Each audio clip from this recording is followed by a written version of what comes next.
Welcome to the QR News 24/7.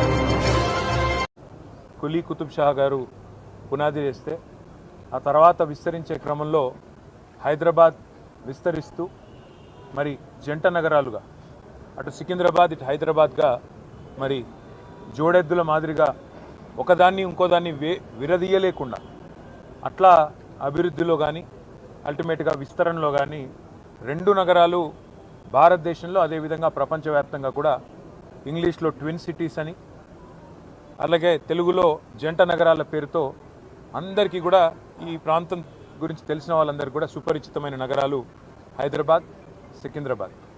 ఇవాళ ఈ ప్రభుత్వం కాంగ్రెస్ ప్రభుత్వం మేము గతంలో విన్నాం, చిన్నప్పుడు చదువుకునేటప్పుడు తుగ్లక్ అనేవాడు ఒకడు ఉండేటోడు, కొన్ని పిచ్చి పనులు చేసినాడు, ఢిల్లీ నుంచి రాజధానిని తరలించాలనే ప్రయత్నం చేసినాడు అని చెప్పి మేము ఎప్పుడో పుస్తకాల్లో చదువుకునేదే తప్ప ఇవాళ ప్రత్యక్షంగా తుగ్లక్ అంటే ఎట్లా ఉంటాడో, తుగ్లక్ పరిపాలన ఎట్లుంటుందో ఇవాళ మాకు కనబడతా ఉన్నది. ఒక పిచ్చోడి చేతిలో రాయి మాదిరిగా గెలిచిందేమో ప్రజలకి కేసీఆర్ గారి కంటే ఎక్కువ మేలు చేస్తా అని చెప్పి గెలిచినారు. కళ్యాణ లక్ష్మి అంటే కాదు తులం బంగారం అన్నారు.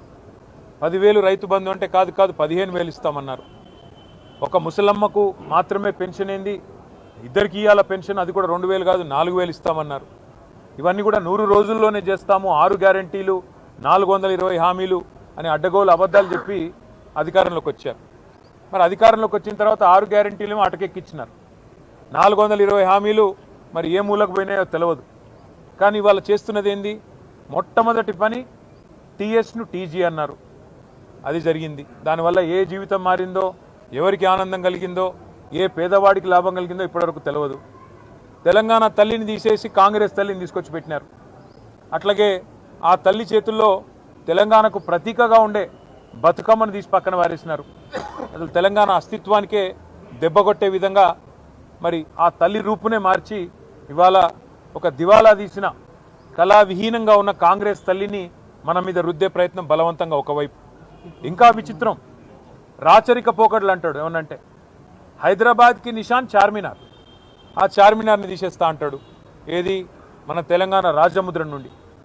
కాకతీయ రాజులు, కాకతీయ డైనాసిటీ వారు తెలంగాణకు చేసిన విశేషమైన మేలు మీరు చూడాలి అనుకుంటే మీరు తెలంగాణలోని ఏ జిల్లాకి పోయినా వారు కట్టించిన చెరువులు, వారి ఆధ్వర్యంలో జరిగిన వ్యవసాయ పురోగతి ఇవన్నీ మీకు కనబడతాయి.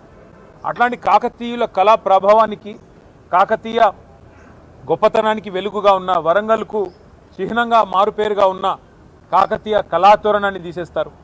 ఇట్లా అపసవ్యపు పనులు, దిక్కుమాలిన పనులు, తుగ్లక్ పనులు తప్ప ఈ ముఖ్యమంత్రి గారు చేసిందేమీ లేదు. ఇంకా విచిత్రమైన విషయం ఏమంటే కేసీఆర్ గారి నాయకత్వంలో అధికార వికేంద్రీకరణ జరగాలి అని చెప్పి, ప్రజల దగ్గరికి పాలన పోవాలి. ప్రజాపాలన అంటే నిజమైన నిర్వచనం ప్రజల దగ్గరికి ఎంత సన్నిహితంగా పాలన ఉంటే అంత మంచిదని చెప్పి 10 జిల్లాల తెలంగాణని 33 జిల్లాలు చేసుకున్నాం. కొత్త రెవెన్యూ డివిజన్లు ఏర్పాటు చేసుకున్నాం, కొత్త మున్సిపాలిటీలు, కొత్త మండల కేంద్రాలు, అట్లాగే తాండాలు గ్రామ పంచాయతీలుగా అట్లా కేసీఆర్ గారి నాయకత్వంలో ప్రజల దగ్గరికి పరిపాలన తీసుకొని పోయే ప్రయత్నం చేసినాం. హైదరాబాద్ మహానగరంలో కూడా గతంలో 24 సర్కిళ్ళు ఉంటే గ్రేటర్ హైదరాబాద్ మున్సిపల్ కార్పొరేషన్లో 30 సర్కిళ్లకు పెంచుకున్నాం. గతంలో 4 జోన్లు ఉంటే 6 జోన్లు చేసుకున్నాం. ప్రతి జోనల్ కమిషనర్కి, ప్రతి డెప్యూటీ కమిషనర్కి శాంక్షన్ లిమిట్స్ పెంచుకున్నాం. అంటే ఇవన్నీ చేసుకున్నాం, కానీ హైదరాబాద్ అస్తిత్వాన్ని మాత్రం మేము ముట్టుకోలేదు. హైదరాబాద్ అస్తిత్వాన్ని దెబ్బతీసే ప్రయత్నం చేయలేదు. ఎందుకంటే హైదరాబాద్ అనేది ఒక హైదరాబాద్ ప్రజలకు సంబంధించి కాదు, తెలంగాణ ప్రజలందరికీ గర్వకారణమైన ఒక ఐడెంటిటీ హైదరాబాద్, సికింద్రాబాద్ జంట నగరాలు అంటే మనం చిన్నప్పటి నుంచి వింటున్న మాట. అట్లాంటిది ఇవాళ ఈ తుగ్లక్ ముఖ్యమంత్రి ఆయన తీసుకున్న ఒక నిర్ణయం వల్ల సికింద్రాబాద్కు ఒక ఐడెంటిటీ అనేది లేకుండా, ఒక అస్తిత్వం అనేది లేకుండా సికింద్రాబాద్ని శాశ్వతంగా చరిత్ర పుటలకి మరి పరిమితం చేసే విధంగా ఈ ముఖ్యమంత్రి, ఈ ప్రభుత్వం తీసుకున్న ఒక నిర్ణయాన్ని వ్యతిరేకిస్తూ, ఒక రాజకీయ పార్టీ కాదు, సికింద్రాబాద్లోని అన్ని వర్గాల ప్రజలు ఒకటై, దానిలో అక్కడ ఉన్న ప్రజాప్రతినిధులంతా మా వాళ్ళు. సికింద్రాబాద్ ఎమ్మెల్యేగా పద్మారావు గారు ఉన్నారు, సనత్ నగర్కి శ్రీనివాస్ యాదవ్ గారు ఉన్నారు, అట్లాగే మరి మా నాయకులందరూ ఎమ్మెల్యేలు, ఎమ్మెల్సీలు ఉన్నారు. వారందరినీ కూడా వారు ఆహ్వానించారు. సికింద్రాబాద్కు సంబంధించిన పుర ప్రముఖులు, సికింద్రాబాద్కు సంబంధించిన మరి సికింద్రాబాద్ ప్రేమికులు వారు ఆహ్వానించి సికింద్రాబాద్ అస్తిత్వాన్ని మేము పుట్టిందాడినే మరి ఇక్కడ పుట్టిన బిడ్డలుగా మరి మీరు కదా కాపాడాలి. ఈ ప్రభుత్వం తుగ్లక్ పనులు చేస్తుంటే మీరేం చెయ్యరా అని వారు మీటింగులు పెట్టి పిలిస్తే మేము మా పార్టీగా పోయి చెప్పినాము. ఏం చెప్పాము?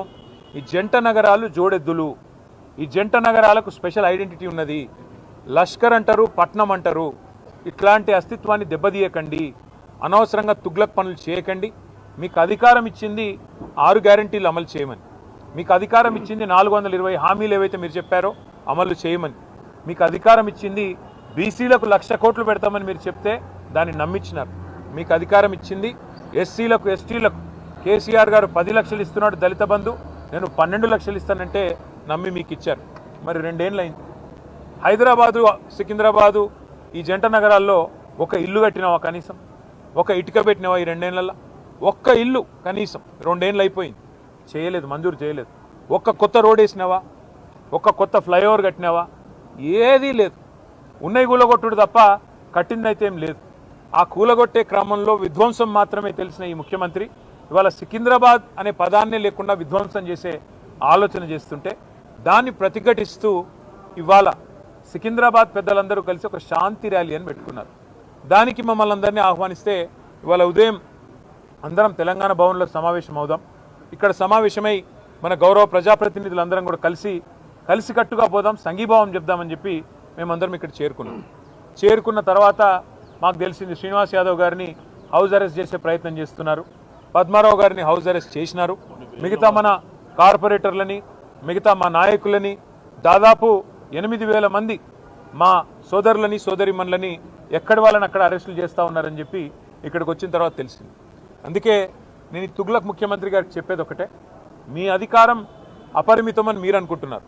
అధికారం 5 ఏళ్లకు ఒకసారి ప్రజలు రెన్యూ చేస్తే మళ్ళీ వస్తుంది తప్ప మీ ఇష్టం ఉన్నట్టు తుగ్లక్ పనులు చేస్తూ పోతుంటే అధికారం ఎవరికి శాశ్వతం కాదనేది ముఖ్యమంత్రి గారు గుర్తుపెట్టుకోవాలి.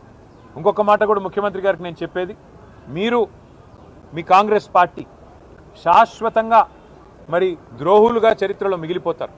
తెలంగాణ అస్తిత్వాన్ని దెబ్బతీసిన ద్రోహులుగా, తెలంగాణ తల్లిని రూపుమాపి కాంగ్రెస్ తల్లిని ప్రతిష్ఠించిన ద్రోహులుగా, తెలంగాణ సంస్కృతిని తెలంగాణ అస్తిత్వానికి చిహ్నమైన కాకతీయ కళాతోరణాన్ని చార్మినార్ని, తెలంగాణ ఆడపడుచులకు అత్యంత ప్రీతిపాత్రమైన బతుకమ్మని వీటిని దెబ్బతీసిన ద్రోహులుగా నీ ప్రభుత్వం నీ పార్టీ నిలబడిపోతుంది. అదే కోవలో అదే వరుసలో సికింద్రాబాద్ అస్తిత్వాన్ని కూడా మీరు ఏదైతే దెబ్బతీసే ప్రయత్నం చేస్తున్నారో ఇది మీకు మంచిది కాదు. ఒకటి మాత్రం పక్కా, ఇవాళ మీరు ఈ ర్యాలీని ఏదో భగ్నం చేసి మా వాళ్ళని కొంతమందిని అరెస్ట్ చేసి మీరేదో సాధించినాము అని చెప్పి మీరు పైశాచికానందం పొందొచ్చు, కానీ ఇది తాత్కాలికం మాత్రమే. తప్పకుండా శ్రీనివాస్ యాదవ్ గారు చెప్పినట్టు కోర్టుకి పోతాం, ప్రజాక్షేత్రంలో ప్రజల తరపున న్యాయబద్ధంగా నిరసన చెప్పే హక్కు మనకు రాజ్యాంగం ప్రసాదించిన హక్కు, డాక్టర్ బాబాసాహెబ్ అంబేద్కర్ మనకి ఇచ్చిన హక్కు. అట్లాంటి హక్కును ఈ జనవరి మాసంలో ఏ జనవరి 26న అయితే మనం రిపబ్లిక్ డేగా జరుపుకుంటామో మరి రిపబ్లిక్ డేకి 10 రోజుల ముందు మరి రాహుల్ గాంధీ గారు పెద్ద పోజులు కొడతా ఉంటాడు కాన్స్టిట్యూషన్ పట్టుకొని, ఇగో మేము కాన్స్టిట్యూషన్ సంరక్షకులము రాజ్యాంగ రక్షకులం అని చెప్తాడు. ఇదేనా మీరు రక్షించే పద్ధతి? ఒక శాంతి ర్యాలీని భగ్నం చేసి ప్రజలకు నిరసన చెప్పే హక్కు లేకుండా చేసి ఎక్కడి వాళ్ళని అక్కడ అరెస్టు చేసి ఇదా మీరు చేసే రాజ్యాంగ రక్షణ నేను అడుగుతా ఉన్నా. అందుకే శ్రీనివాస్ యాదవ్ గారు చెప్పినట్టుగా కోర్టుకి పోతాం, ప్రజలను కూడా జాగరూకులు చేస్తాం. జంట నగరాల అస్తిత్వాన్ని దెబ్బతీసే ప్రయత్నం చేస్తున్న ఈ తుగ్లక్ సర్కారుకు తప్పకుండా ప్రజాక్షేత్రంలోనే బుద్ధి చెప్తాము. అట్లాగే నాకైతే సంపూర్ణమైన విశ్వాసం ఉంది, తప్పకుండా మళ్ళీ కేసీఆర్ గారి నాయకత్వంలో మా పార్టీ తిరిగి ప్రజల దీవెనలతో తప్పకుండా ప్రజల ఆశీర్వాదంతో అధికారంలోకి వస్తుంది.